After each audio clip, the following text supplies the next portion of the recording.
My God, I hate drugs.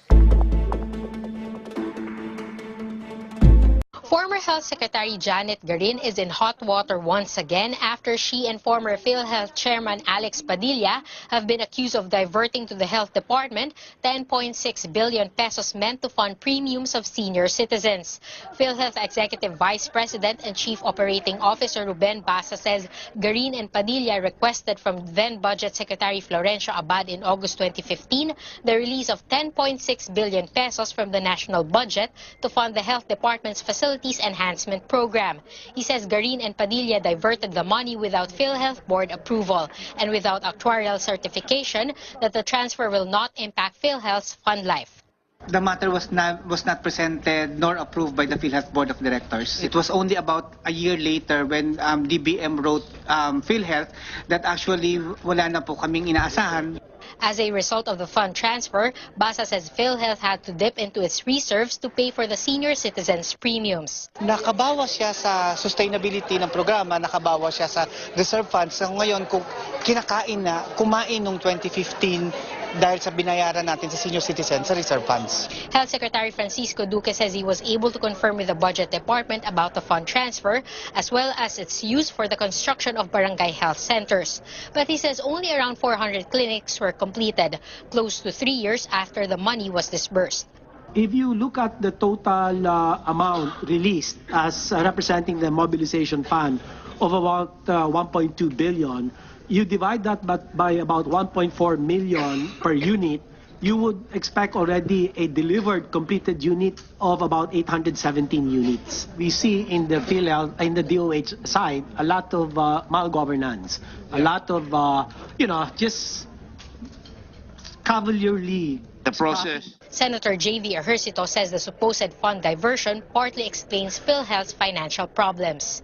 Ako'y nababahala dahil dito sa mismanagement of funds na ito ay nangangamba rin yung Universal Healthcare Program. In a statement, Garin denies the allegation. She says the, quote, culprits of fraud, unquote, are just looking for a scapegoat to blame for PhilHealth's financial condition. PhilHealth says it will include in its 2019 budget proposal the 10.6 billion pesos to replenish the amount taken from its reserve funds. Cian Arcangel, CNN Philippines. Economic managers inspected Segment 10 of the North Luzon Expressway Harbor Link north of Metro Manila. This is a key project under the administration's Build program. Now, in this report, our Rex Remitio tells us about the challenges facing the ambitious infrastructure program. President Duterte's economic managers are making sure the administration delivers on its infrastructure program. They inspect the Segment 10 of the North Luzon Expressway Harbor Link project. It's one of the big-ticket items under the ambitious Build program. Stretching more than 8 kilometers, Segment 10 will improve travel between NLEX and the Manila port. Once the Segment 10 opens, about 50,000 cars are expected to pass by this area daily. It will also cut by half the travel time from the North Luzon Expressway to the Port of Manila. The entire NLEX Harbor Link project, meanwhile, will cut travel time between the North and South Luzon Expressways to just 20 minutes from the current 2 hours. Economic managers say this will improve trade between Metro Manila and the rest of Luzon while decongesting the capital. This project is our first major blow, will be our first major blow to the traffic along in Metro Manila. But Segment 10's completion has been delayed for a year. Construction was supposed to end last year, but officials say the road might open before 2018 ends. Public Works Secretary Mark Villar says it took them time to resolve right-of-way issues. Malaking concern po yung right-of-way, pero kami po sa DPWH, na-augment na namin yung mga legal departments sa lahat po ng regions. At the same time, nag-assign din kami ng mga task forces per flagship project. He admits right-of-way concerns prevent the Build program from going into full swing. Officials cannot say yet how many of the 75 projects in the pipeline have been completed, though Villar is optimistic about the pace of work. The Build program is all systems go. Tuloy-tuloy po ang construction at we'll see in the upcoming months and tuloy-tuloy po ang inauguration, ang groundbreaking. While government is upbeat about its infrastructure program, the public is keeping tabs on when they can benefit from the projects. Officials assured the public that agencies have enough manpower and capacity to finish the projects. They will also need more people to do the work, so they are launching an online job portal for the Build, Build, Build program. The website will initially offer 11,000 jobs, and Villar says this number can go up to hundreds of thousands in the coming months. Rex Remitio, CNN, Philippines.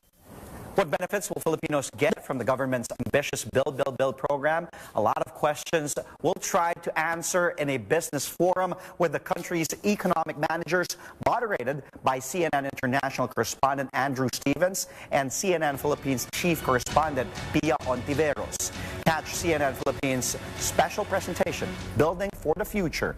Initial telecast is on Friday, 7 p.m., only here on CNN Philippines. This year, the Philippine Institute of Interior Designers is holding the National Interior Design Festival to educate the public on the importance of interior design, especially amid the government's Build, Build, Build program. And we now have in the studio the CEO of the International Federation of Interior Architects Designers and SC Collective US-UK founding partner, Sashi Khan. Good morning, Sashi. Welcome to New Day on CNN Philippines, and welcome to the Philippines for the first time. I heard this is your first time, right here? It is, and I'm delighted to be here. You are an accomplished woman. I mean, congratulations Reading to her you. accolades is a mouthful, that's for sure. And of course, very exciting times, I understand, for the interior design industry. Well, aside from the National Interior Design Week, other countries are also celebrating the World's Interiors Day. It's a month-long activity? The official day is the 29th of May across the world. It is World Interior Design Day, and we do celebrate it for the entire month of May. And how does one celebrate Interiors Design Week? I mean, what goes on, the activities? You know, anything and everything. We encourage advocacy, we encourage awareness, we encourage celebration, open house, bake cakes. Sounds fun. Yes, anything and everything. Okay, so also you're here because of the festival, and I heard you'll be going to Cebu also. There will be another conference there, correct? Yes. Okay, and then you'll be joining the Philippine Institute of Designers, Interior Designers event as a guest speaker. What will you talk about in this event, and what will you highlight? Well, it's a very exciting time for all of us. Creativity leads in an extraordinary way at the moment. As you know, design is an economic factor for growth for many nations. And so it's very exciting to be at the forefront of transformative change through creativity and design thinking. So I like talking a lot about that, and I like addressing way of the future, things to come, AI. Changes, transformation that designers need to be thinking about that will benefit our lives. Okay, you mentioned something about AI, and I know I got to speak with you a little bit about this off cam, but what would you say would be the trend or that we can expect in terms of interior design in our home? In our home? Would it be? Well, we already know that there's so much artificial intelligence in small ways. Yes. Lighting systems that can control an entire mood setting, your heating, your cooling, your simple, small transformations. I always think of it like a frog boiling. Okay. You know, it sort of happens very slowly, Yes. you don't even realize, but then we have so much of larger artificial intelligence that will begin to tell us how to live, how to behave, what to do, how to order our groceries. And how do you feel like about that? Are you excited about it? Are you a bit skeptical about that? At a personal level, it is both. A little frightening. It feels like technology is leading us. And we don't know the unintended consequence of that, but then we also look for the opportunities, and that's very exciting, and it's our day and age, it's our culture. That's right. Sashi, as an interior architect, what is the importance of interior design in the government's plan to create more buildings and also establishments and ports here in the Philippines? It's very, very, very important how we shape our cities and our communities and our neighborhoods. And of course, we need a balance of all kinds of environments. Interior architecture is a little different. To me, it is integrated with architecture. The interior is, to some extent, a consequence of the building. But the interior designer is essential because we deal with human beings one at a time.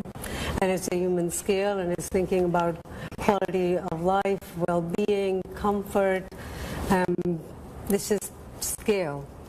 Okay, and also, do you see also a trend in terms of being more green or more human-centric in terms of the design and what things are actually happening? We saw the Senate, their new building, it seems to be, more environment-friendly. That's also one thing that a lot of people are considering.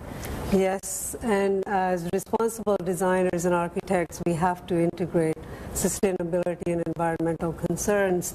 I think the government of the Philippines and PIID especially have been very influential in leading through taking initiatives to think about advocating for design and causing awareness for it, which is important. Sashi, thank you so much for coming here to the Philippines, to CNN Philippines. Why don't you invite all our viewers this morning? Yes, please come join us. It's an exciting time, and you have an extraordinary community here in the Philippines, and I'm having a great time being here and meeting everyone. Come and join us to mingle, to learn more, to exchange, to share. And I look forward to meeting everybody here. Well, Sashi Khan, enjoy Cebu. Enjoy the rest of your stay here in the Philippines. Have a safe I do hope you find time to relax and take in some of the sights while you're here. I'm looking forward to being more acquainted with Manila, Cebu, and the Philippines. Thank you again, Ms.